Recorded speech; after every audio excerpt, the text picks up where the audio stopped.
Troisième chose normale, eh bien, c'est normal d'échouer et de faire des erreurs. Alors ça, c'est un grand classique. On est beaucoup à ne pas se pardonner d'échouer ou de faire des erreurs. Alors que c'est simplement dans notre nature. C'est comme ça qu'on apprend. On apprend en faisant des erreurs, en testant, en ratant, en améliorant, on rate à nouveau, on améliore, jusqu'à ce que on y arrive. C'est comme ça qu'on a appris à se tenir droit, à marcher. Quand on était bébé, on est tombé des dizaines, des centaines de fois avant d'avoir suffisamment de force dans les jambes pour se hisser, ensuite avoir suffisamment d'équilibre pour faire un pas devant l'autre. On n'est pas tombé et on s'est pas dit bon voilà, c'est pas pour moi la marche, hein, j'aurais dû y arriver du premier coup. Voilà, il y a aucun bébé dans le monde qui se dit ça, parce que dans notre nature, un bébé qui n'a pas encore vraiment la conscience, la réflexion, etc.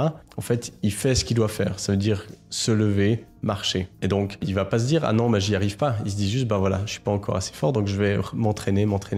Et je sais pas pourquoi, avec notre éducation, tout d'un coup, on ajoute du perfectionnisme ou des attentes, etc. Ce qui est complètement débile. Et puis, on commence à ne plus s'autoriser à échouer.